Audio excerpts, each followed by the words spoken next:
Welcome to another episode of Business Beyond Borders. Today, we're very excited to have with us Jimmy Ong, a senior business leader with more than 20 years of experience in the information technology and services industry. Throughout his diverse career, Jimmy has held different roles across technical consulting, strategic management, as well as sales development and marketing. He has led teams of more than 50 in size, as well as more than $5 billion in value. This is done across both developed as well as emerging markets, which we are very excited to learn more in a short while.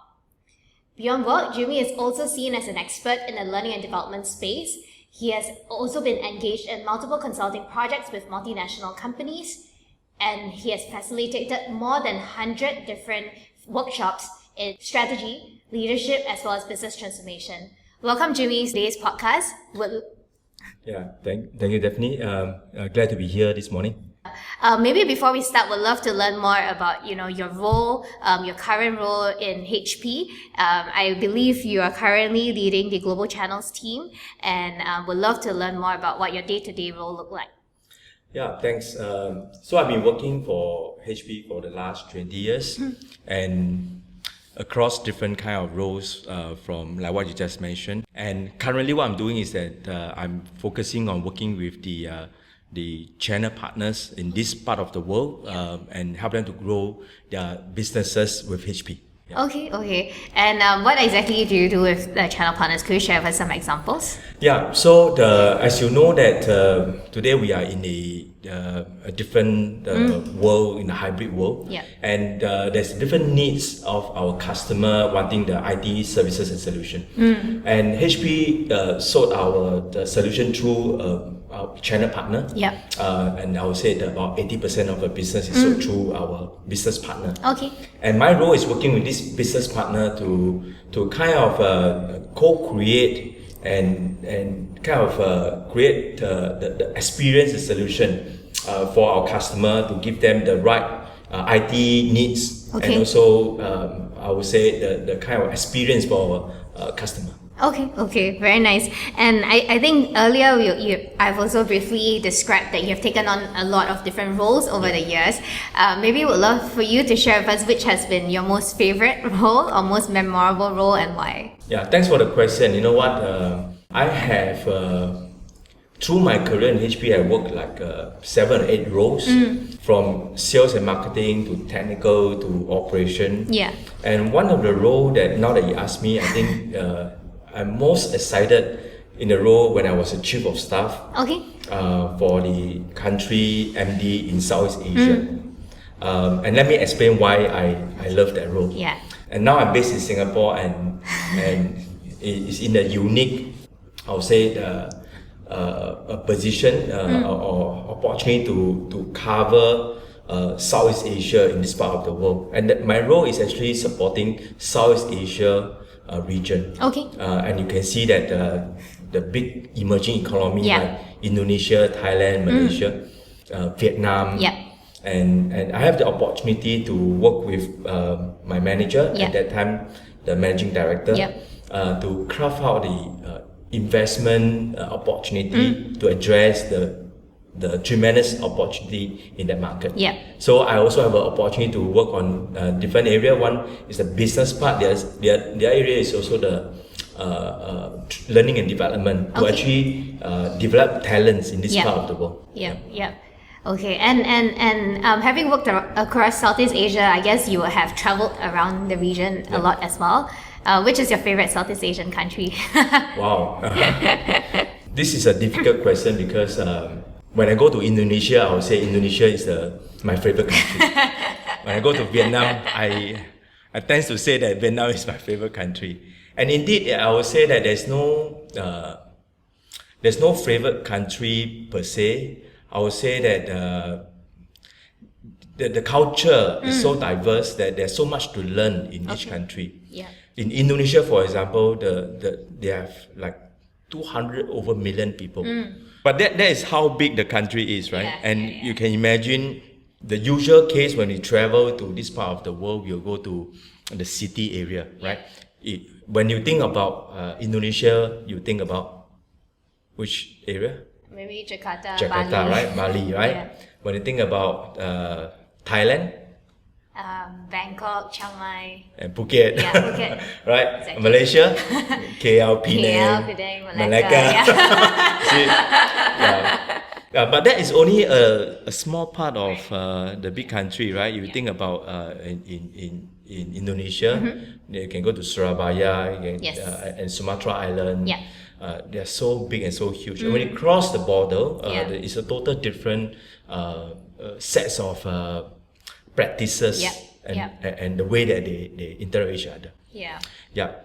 So to answer your question, which is my favorite, I would say that my favorite is the all the emerging countries that actually create a lot of learning opportunity for me.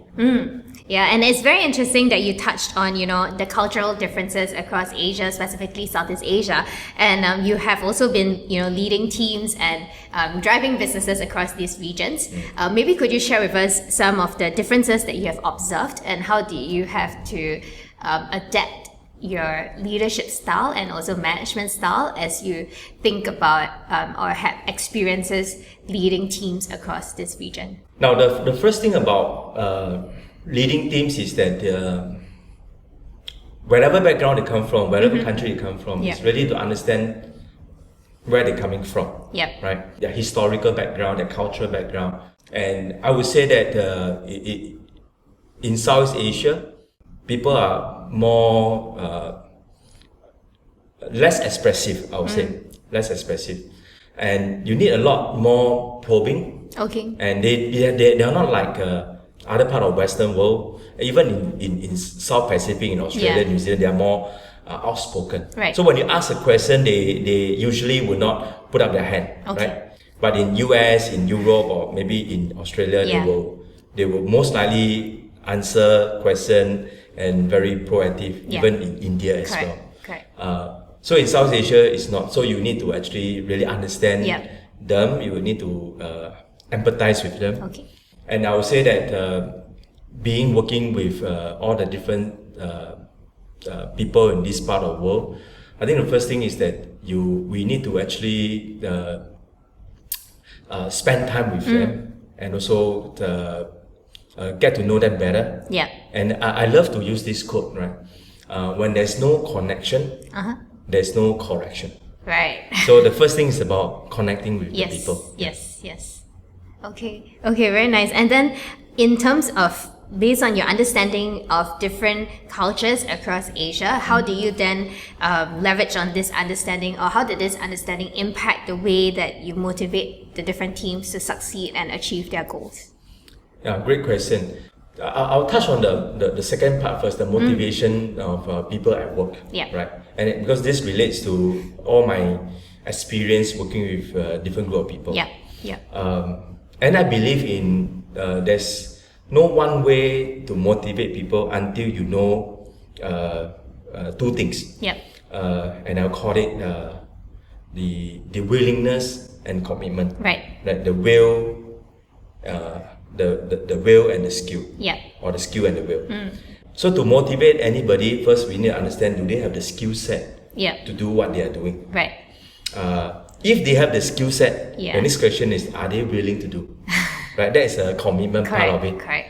But some people are very willing to do, Yeah. but they lack of skill. Okay. Right. So as a leader, the Yeah. first thing is to understand which is the one that's lacking. Right. To be more specific, if you're talking about lack of skill, Yeah. and we call this training. Yeah. You train the person. If lack of will, Yeah. then it's coaching. Right. You need to really understand where they're coming from. Very interesting. So we layer the culture part of it. Then Yeah. the next question here is that now that you understand the culture, then the approach talking to them is very different. I see. Right? It might not be in a group, might one-to-one setting. Yeah. Might need some warm up. Right. Yeah. So that is my learning in terms Okay. of working with different teams. Yeah. Could you share with us maybe some specific examples that you've observed by country, if possible? Oh, of course. Let me start with I will do that not just Southeast Asia, across Okay. Asia Pacific. Yeah, Because yeah. I spend a lot of time in outside of South Asia as Yeah, well. yeah. Besides this, the place I love, but I spend a lot of time in China, in India, Yeah. and at some point of time in Japan as well. Okay. So and I will share in the context of business. Okay, makes In sense. terms of differences. Yep, yep. So let me start with the China. And to be more specific, I give example. Okay. Right. When I first went to China as a working with the business partner, I didn't have a chance to meet with the bosses immediately. Okay. They would send the people to bring me to sightseeing for the 1 day, for the 2 day, Okay. and maybe go to the Great Wall of China, right? Go to the street in Beijing. Right. I mean, Shanghai, they bring you to see the Shanghai Tan, right? Yes, Or the yes. at the Ban area. Yeah. Then I was curious, why it takes so, why they bring me around, and we haven't talked about business discussion. Okay. Then over time I realized they are trying to test you to know that whether are you a sincere person. I see. To see the way, to observe the way you interact Yeah.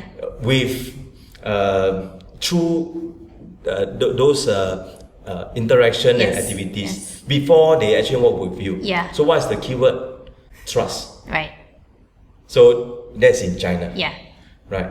So when you come to and I would say largely in Asia, Yeah. that's the fundamental. Yeah, Trust for is sure. really important, but there's some subtle difference as well. If you go to Thailand, for Yeah. example, Thailanders know they are usually very friendly people. In fact, they are usually smile. They call it Yes. the land of Land of smile, smiles, yes. right? But the thing is that when you work with them, they also demand a lot of I would say trust before you interact with them. Yeah. But they are very, very opinionistic. Okay. They have very strong opinion about things. Right. However, when you actually ask them, they usually agree with you. Okay. But when you get things, when you really want to push things, it's not so easy because they didn't buy the idea. Right. So I would say they are very proud nation. Sometimes I would say stubborn for the Yeah. good, right? Yeah. So there's some subtle difference. Okay, Yeah. okay, very nice. And I also noticed that, throughout your career, you also spent a couple of years living overseas. How is that experience, in your view, different from frequent travel across the region and the area? So as a frequent travel, stop by different country, what the people in that country will perceive you is you're spending in the country. Right, You're right. contributing to the economy, right? So they welcome you, right? They Yeah, welcome you. yeah. Please come and spend. But you're living in a country, they will say, okay, you take away my job, right? You're here to compete with me. So that's different. First, Yeah. different, right? So there's some different tension that you might face. Yeah. Right? But usually not the case. It's just that if you observe that, Yeah. there's some difference. I would say that I give you an example. When I stayed in Shanghai, as a tourist, I went there many times, right? Or as I would say frequent travel. Yeah. And if you don't live there, you just travel there. A lot of things is really point to point on the surface, right? Yeah. You don't really spend time. You don't really spend time observe the culture, the values, the way that they react. Yeah. I remember one of the questions that one of my Shanghainese friends asked me, and that was before I even stayed there. Yeah. He asked me, "Do you know Shanghai?" I said, "Yes, of course. I've been here many times." Then I said, "Okay, let me test you." Then he said, "When you fall sick, what number do you call? Which hospital would you go? How do you queue to see a doctor?" Yeah. I said, "I don't know." Then you never leave. So let me call out the subtle difference. Yeah. When you actually live in a place, Yes.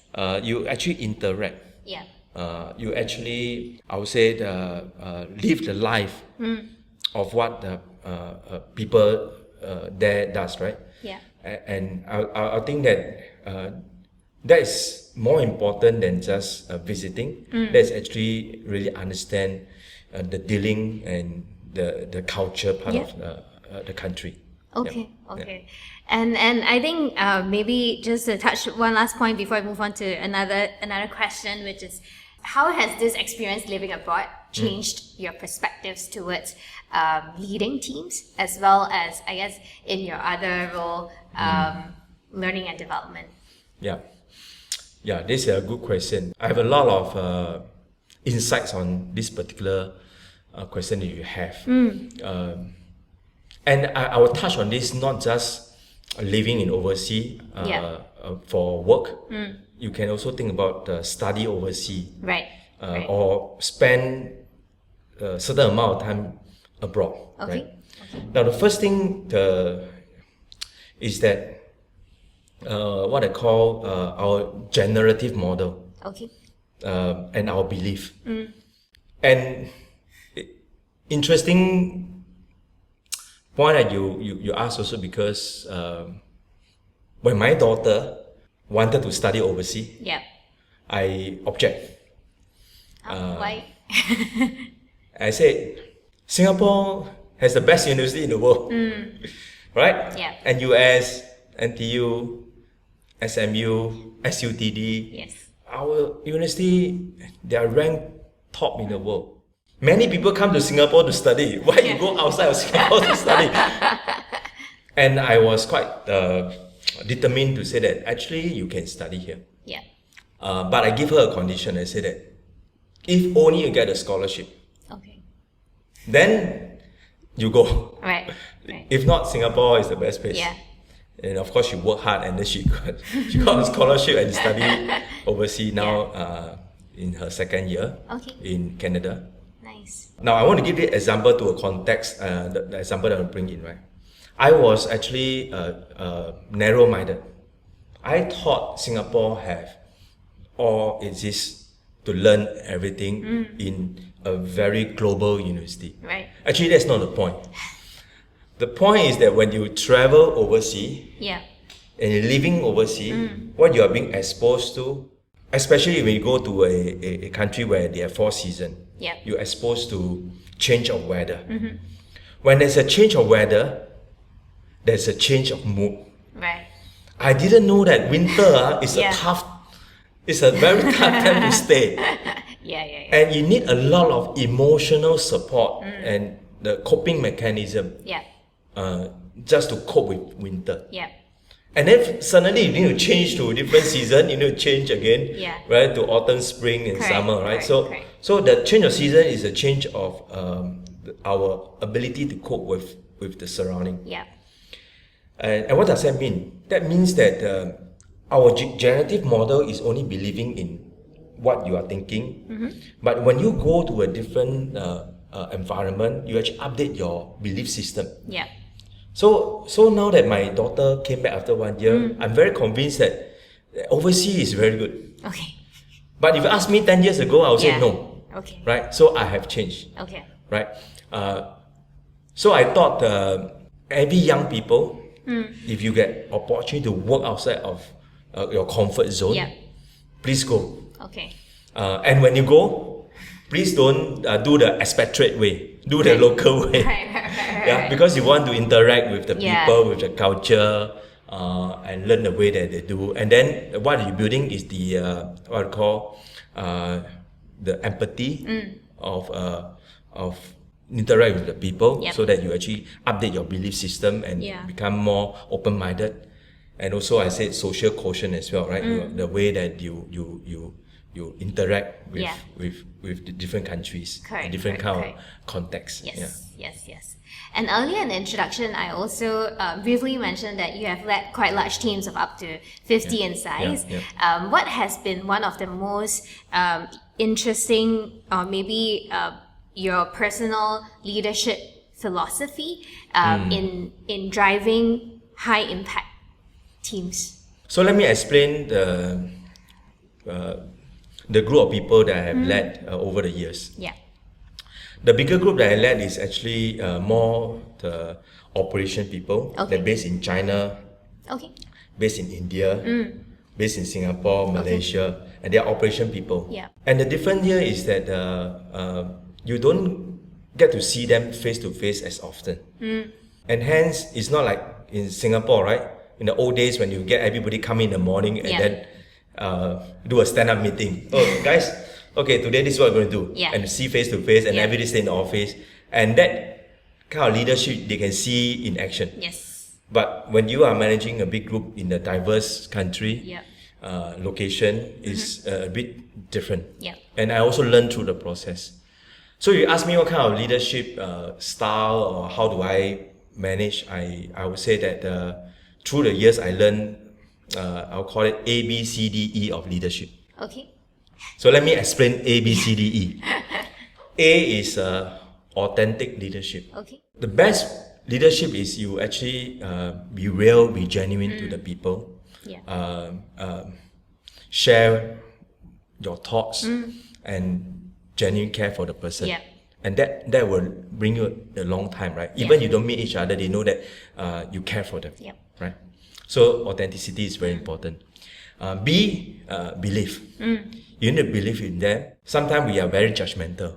Right. We look at some people and say, I think you cannot make it. And once you have that in mind, the person will make it, right? Because you already cast in stone, this person cannot make it. So you need to believe in them. Sometimes it's not they didn't perform, it's because the job didn't fit them. So it's as a leader, you need to find out how can we help this person to perform or to find the right job fit or coach them, as I said, coaching or training them, right? C is communication. Yeah. I think a good leader need to communicate, and communicate is a wide topic, right? Yeah.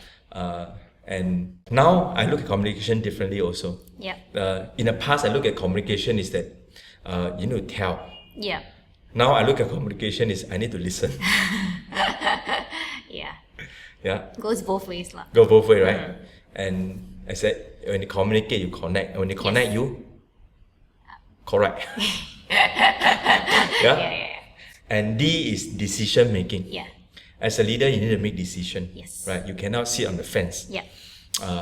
Decision to say no, decision to say yes, because people are waiting you for direction. Yeah. You just can't take too long, right? Correct. So D is important. Yeah. E is energy. Okay. And I like this energy because I always impressed by managers that have a lot of energy. And it's very infectious, right? Yeah. When you see a manager have a lot of energy, you won't be, sian, I don't want to come to work. Because my manager also like sian. Right? And energy come from where? Energy come from the passion in the work, right? If you have no passion in the work, there's no energy. That's right. Energy also come from mental and physical fitness. Yes. Yeah. So you need to actually refresh. You need to clear out your mind. Yeah. You need to be physically fit. Go for a walk. Go for yoga. Yeah. Go for a run. Go for a Yes. swim. Whatever you want to do, just Yeah. have the energy. Yeah. And by the way, just to conclude this is that our business in IT Uh-huh. is a very fast-paced business, Yes. That's right. and it's energy sucking. So what do you do if it's energy sucking? Try to replenish the energy. So you need to refresh, replenish, refresh, renew. Yeah. So that's very important. Okay. And maybe just the last question in the English segment of today's interview.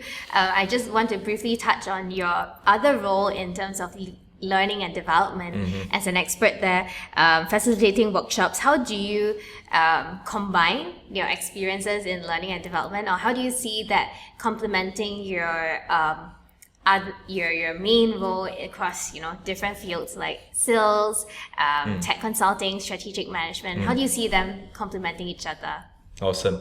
Before I answer that question, first let me explain why am I so passionate about L&D. Okay. And my journey on L&D very quickly before I touch on this point. And I believe there's a lot of things for us to learn. Yep. Whether in personal space or from a professional space. Yep. And that got to do with my interaction in my own personal outside of work, because I spent almost 30 years in the place where I stay, in the grassroots organization. So I'm actually helping out in the residential, resident committee. Yep. In the place I stay. And through many years, I have already understand that the way for us to improve ourselves is to continue learning. Yeah. Continuous learning is something that I have it with me. Yeah. And hence, when my kids go to school, in order for me to learn their journey, I joined the parent support group. Okay. So I was a parent support group Yeah. committee for many years until I became the chairman of the my kids' school, right? For many years. Yeah. When I moved to the secondary school, I'm also in the parent support group. Okay. So I want to learn their journey in the school. Yes. So this learning mindset is always with me. So when I start work, I never stop learning. So I'm always learning. Even right now, I'm actually learning a master program nice. on L&D as well. Okay. So to your point, the R&D journey and how is that important in a workplace applied to business, I think that is really, really important. And my belief is that everybody can only do a good job when they are competent, Okay. right? Yeah. And to improve their competency, they need to actually learn. Yeah. I think you touched on that earlier in your skills. Yeah. Also. So that's really important. Correct. So that's why I always ask someone, is there a gap in the way that they do their thing and the skill that they have? Correct. And that's why I think L&D is really important. Yeah. And I apply that across all my roles in HP in this respect. Yeah. Okay, very nice. And I think with that, we conclude the English segment of today's interview. We'll now move on to the Chinese rapid fire questions. Yeah. OK， 那我们现在就进行快问快答的环节。什么是快答？快问快答。OK， 那我要答很快是吗？不需要，就比较短的那个回复吧。哦 ，OK， 不用太长。对那Jimmy 你准备好了吗？准备好了。OK， 那首先能够用中文介绍一下自己吗？大家好，我叫 Jimmy，我中文名叫王景元，锦绣的锦，桃园的园。很高兴今天上这个节目。我们也很高兴有你参加我们节目，跟我们分享了很多你的经验，我本身学到了很多。谢谢。那就是如果你在经历了漫长的一天之后，你最喜欢就是放松自己的方式是什么呢？我最喜欢是冥想。什么？冥想叫 mindfulness。OK。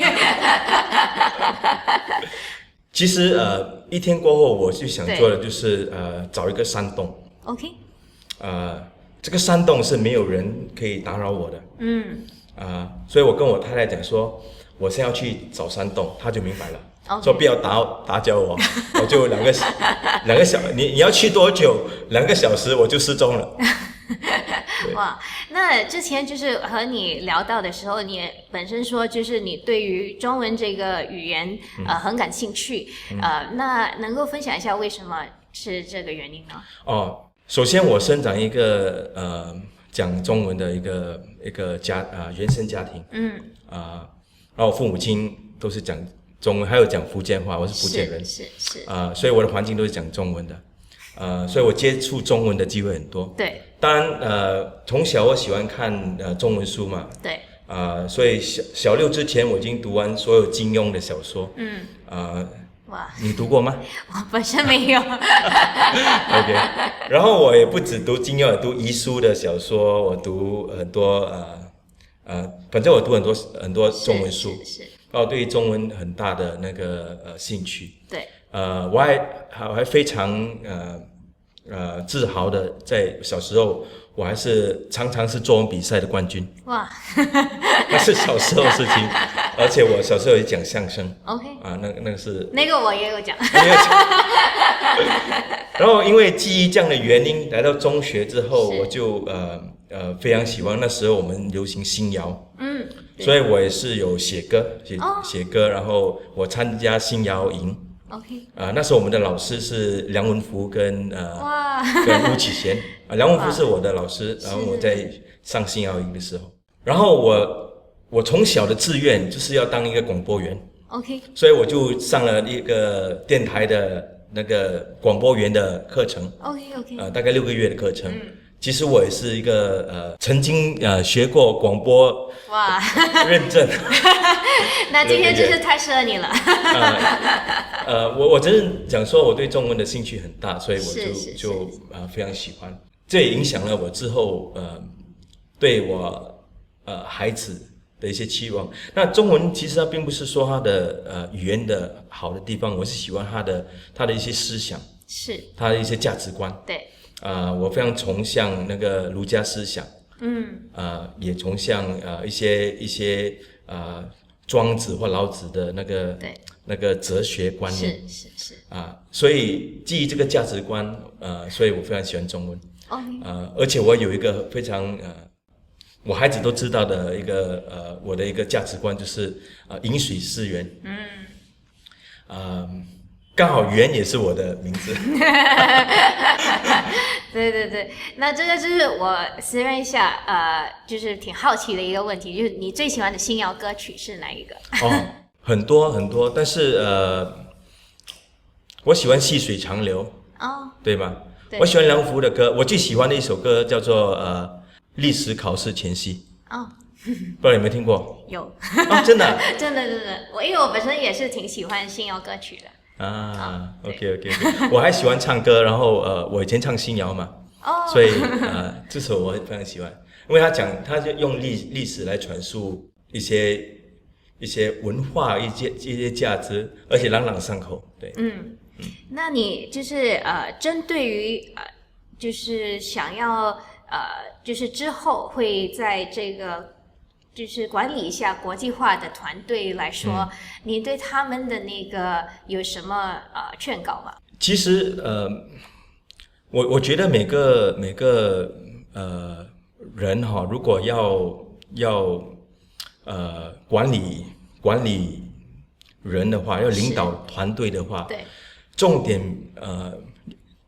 首先要具备的是自身的醒觉。OK， 我们叫做 awareness，自己要非常很醒觉，自己的情绪，管理好自己的情绪，对，管理好自己的想法，是跟你的行动，那要通过怎样的方法，就要自己非常常常做一些我们说叫做 reflection，之后呢，你才能够管理别人，因为你不能管理自己的话，你怎么管理别人？对，所以我非常鼓励要管理团队的人先管好自己。然后如果你管理的是跨国的话，那更重要，因为你已经跨到其他的文化跟价值观，是，然后你要更要清楚的明白他们的想法。他们之间的一些差异，西方人跟中方人又不一样。我举例，从刚我也提到了，在亚洲这边，最重要的是信任。对，那信任的基础在于你人与人之间的交往跟交流。西方人把信任，西方的信任跟东方的信任也不一样。对，当你跟西方人交往的时候，因为是一个国际化的一个环境里面，西方人是先信任你 ，OK， 然后再慢慢的不信任你 ，OK， 东方人是不信任你，再慢慢的信任你 ，OK， 他的出发点不一样，是，所以那挺重要的，所以你刚我提到跟中国人交往的时候，他们是不信任你，到慢慢信任你，对。但是什么好处呢？当他信任你之后呢，就简单多了。对。那西方人慢慢的他不信任你，就复杂多了。所以我有一句话叫做“就什么都没关系”。没关系，就什么都有关系。今天真的是跟你学到了很多这些。对，那最后一道问题就是在你的就是职业生涯当中，你曾经遇到最重要的一个导师会是谁呢？我有很多人生导师。今天我也在 LinkedIn 发了一个短文，也是感同身受。因为我孩子，我刚才私下跟你提到，我孩子刚刚飞去瑞典，对，然后我就说读万卷书，不如行万里路。哇，读万卷书，不如行万里路。那行万里路不如名师指路。名师就是 mentor， 就是老师。那我生活的导师跟我工作的导师不一样。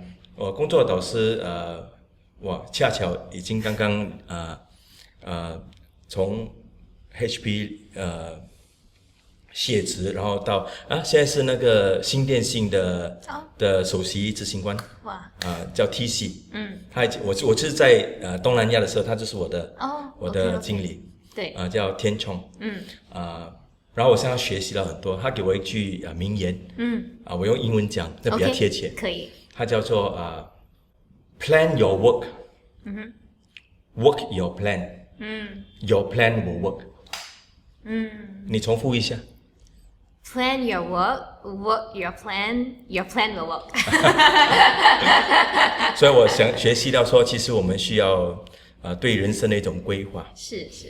当然不是每件事都是能够完美，对，但是至少说，如果你根据你的计划去执行的话，80%是可以得到你所要得到的。对，太好了，就今天跟你学到了很多名言，那就今天的那个播客就到此为止。那非常感谢Jimmy 今天抽空和我们分享今天的你就是人生的经验，也是在职业当中的不同的领域的分享和经验那就是非常感谢你抽空今天和我们分享。